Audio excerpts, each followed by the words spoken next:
1992 का world cup जीतने वाला hero. That's up in the air. He's getting under it. This could be victory. It is. Pakistan win the World Cup. A magnificent performance in front of 87,000.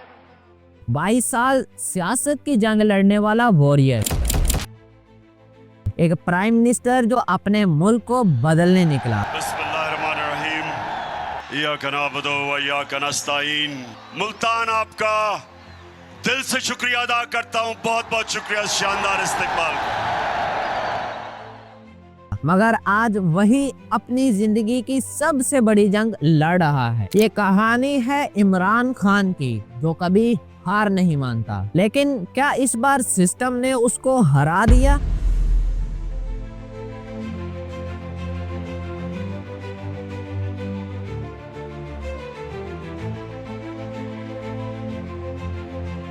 Imran Khan की कहानी सिर्फ एक cricketer या leader बनने की नहीं थी। ये कहानी है एक ऐसे इंसान की जो अपनी जिंदगी के हर मोड़ पर बहुत से चैलेंजेस का सामना कर रहा था। लेकिन किसने सोचा था कि एक ऐसे लड़के की किस्मत उसे किस तरफ ले जाएगी। 5 अक्टूबर 1952 लाहौर की गलियां, जहां एक आम बच्चा पैदा होता है। मगर किस काम का था ये बच्चा? कॉलेज में तालीम हासिल करते हुए कुछ ऐसा था जो उसे आगे का रास्ता दिखा गया, पर यह रास्ता कुछ ऐसे मोड़ पर जाने वाला था जहां से लौटना थोड़ा मुश्किल था। फिर ऑक्सफोर्ड, एक और राज, एक और मंजिल, जहां ना सिर्फ उन्होंने अपनी तालीम हासिल की बल्कि वहीं से क्रिकेट का जुनून भी उन पर सवार हुआ। और फिर हर शॉट, हर बॉल के साथ कुछ ऐसा हुआ जो सब कुछ बदलता गया। लेकिन ये जुनून किस लिए था? क्या वो सिर्फ एक गेम जीतना चाहता था, या फिर वो अपने आप को दुनिया के सबसे बड़े चैलेंज के लिए तैयार कर रहा था?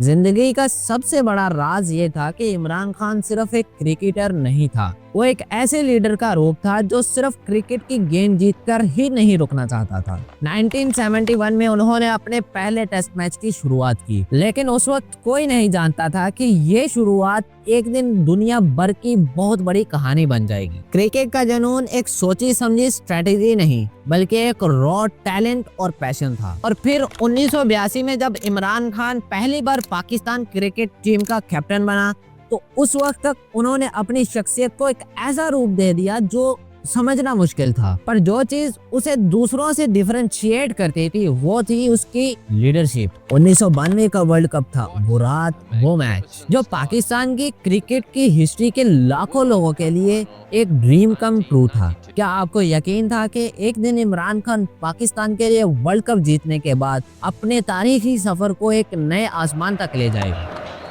That's up in the air. He's getting under it. This could be victory. It is. Pakistan win the World Cup.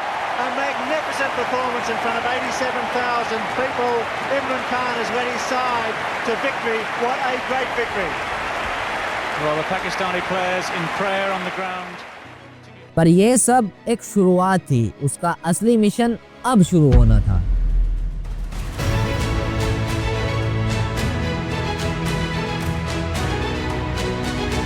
जिंदगी के हर मोड़ पर ना सिर्फ इमरान खान ने अपने लिए बल्कि दूसरों के लिए भी सोचा। जब 1985 में उनकी मां का इंतकाल हुआ तो उन्होंने अपनी जिंदगी का सबसे बड़ा फैसला किया। क्या वो सिर्फ क्रिकेट का एक हीरो बनकर रह जाए या एक ऐसे मिशन पर निकले जो इंसानियत की मदद करे? और फिर सोच समझकर एक फैसला किया गया, Shaukat Khanum memorial cancer hospital. लेकिन ये फैसला आसान नहीं था। फंड रेजिंग के लिए इमरान खान ने पूरी दुनिया में सफर किया, सेलिब्रिटीज को इकट्ठा किया और हर जज्बात को अपनी जिंदगी का हिस्सा बनाया। 1994 में हॉस्पिटल का दरवाजा खुला, लेकिन ये सिर्फ एक इमारत नहीं थी, ये एक नई उम्मीद थी। पाकिस्तान में पहली बार लोगों को मुफ्त इलाज मिल रहा था और इस इलाज की रोशन राह थी जो इमरान खान की मेहनत और जज्बे का नतीजा थी। हर एक सलाम जो उनको मिलता था और हर एक मुस्कुराहट जो लोगों के चेहरों पर थी, वो सब उसकी जंग का हिस्सा थी। आज 1,27,900 से ज्यादा लोग इस हॉस्पिटल में अपना इलाज करा चुके हैं और उनका शुक्रिया सिर्फ इमरान खान की डेडिकेशन और जज्बे के लिए था। और फिर आया एक और चैलेंज, नमल यूनिवर्सिटी। ये एक नई मंजिल थी। ये वो जगह थी जहां गरीब के बच्चे को भी ऐसा इल्म दिया गया जहां से वो अपनी जिंदगी बदल सकते थे। नमल का सफर भी इमरान खान के लिए एक और जद्दोजहद थी, तो आज भी जिंदा है। ये सिर्फ एक नई यूनिवर्सिटी नहीं थी, ये एक ऐसी जगह थी जहां तालीम सबके लिए थी, ना सिर्फ अमीरों के लिए बल्कि गरीबों के लिए भी। –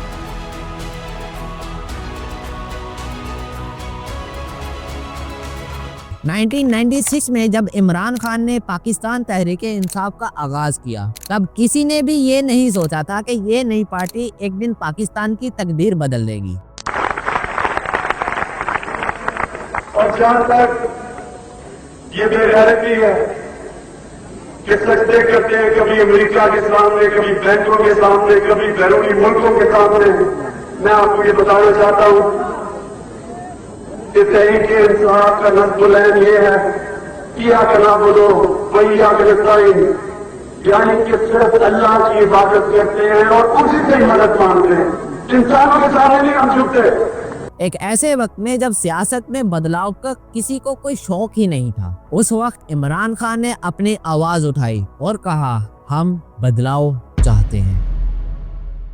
और ऐसे ही एक हकीकत का सफर शुरू हुआ। लेकिन ये सफर आसान नहीं था। पहली दफा पीटीआई ने 1997 में इलेक्शन लड़ा, लेकिन नतीजा कुछ खास नहीं आया। फिर 2002 में जब वो दोबारा से इलेक्शन में खड़े हुए, तब भी उनको वही पुराने चैलेंजेस का सामना था। लेकिन ये इमरान खान का जुनून था जो कभी कम नहीं हुआ। इमरान खान की जो सबसे बड़ी ताकत थी वो थी अपनी अवाम के साथ जुड़ाव। 2011 के लाहौर के जलसे में अवाम ने ऐसी शिरकत की कि वो पीटीआई का नजारा बदल गई। आज जिधर हम खड़े हैं, हम आज एक नए पाकिस्तान का आगाज कर रहे हैं। लोग मेरे से पूछते हैं कि इमरान खान आपने लाहौर से क्यों आगाज किया। सबसे पहले मैं उनको बताना चाहता हूं कि पाकिस्तान का एक ही बड़ा लीडर था जिसका नाम कायद-ए-आजम मोहम्मद अली जिन्ना थे। कायद-ए-आजम ने 1940 में इधर से आगाज किया पाकिस्तान की तहरीक का। वो एक ऐसा पल था जब पीटीआई का रंग पहचाना गया, जो सिर्फ एक उम्मीद के साथ खड़े थे, इमरान खान की बात सुन रहे थे। और उन सब लोगों के दिल में सिर्फ एक सवाल था, क्या ये सच में हो सकता है? और जवाब था, हाँ, ये हो सकता है। 2018 का इलेक्शन पीटीआई और इमरान खान के लिए ये एक नई मंजिल थी। नए पाकिस्तान का नारा, जो एक नारा था, वो अब हकीकत बनने वाला था। और फिर जब नतीजा आया तो इमरान खान की जीत सिर्फ उनकी पर्सनल विक्ट्री नहीं थी, ये उन सब लोगों की जीत थी जिन्होंने उन पर भरोसा किया था। लेकिन ये जीत एक नए सफर का हिस्सा थी। ये जीत उनके लिए नए चैलेंजेस, नई मुश्किलात और नए दुश्मन लेकर आई थी। लेकिन फिर वही बात, क्या इमरान खान ने कभी हार मानी है?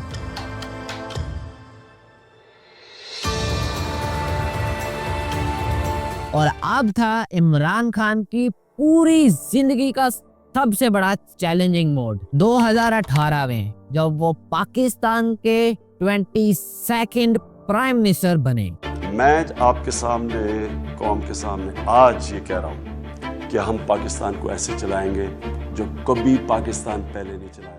और फिर वो एक नई दास्तान का आगाज करते हैं, जो ना सिर्फ उनकी सियासत की बल्कि मुल्क की तकदीर बदलने की भी कोशिश थी। एहसास प्रोग्राम जो 2019 में शुरू किया गया, वो उनकी हुकूमत का एक अहम हिस्सा था। ये प्रोग्राम पाकिस्तान के गरीब आवाम के लिए एक नई रोशनी थी, एक ऐसा सफर जिसमें 7 मिलियन घरों को फाइनेंशियल मदद दी गई। इमरान खान ने एक ऐसे वक्त में जब मुल्क में माली मुश्किलात थी, इस प्रोग्राम के जरिए हल्की सी उम्मीद दिखाई। और फिर आया बिलियन ट्री सुनामी। क्या आप सोच सकते हैं कि एक हुकूमत ने ना सिर्फ एक शहर में बल्कि पूरे केपीके में 1 बिलियन ट्रीज लगाने का मंसूबा बनाया। यह उस वक्त का सबसे बड़ा मालियाती प्रोजेक्ट था, जो सिर्फ पाकिस्तान के लिए ही नहीं बल्कि पूरी दुनिया का सबसे बड़ा मंसूबा था। लेकिन ये सब कुछ आसान नहीं था। जैसे ही इमरान खान ने अपनी हुकूमत को चलाना शुरू किया, वैसे वैसे ही उनको इकोनॉमिक क्राइसिस, महंगाई और बेकार नताइज का सामना था। इमरान खान के लिए हर दिन एक नई लड़ाई थी। मीडिया का प्रेशर, ऑपोजिशन का मुकाबला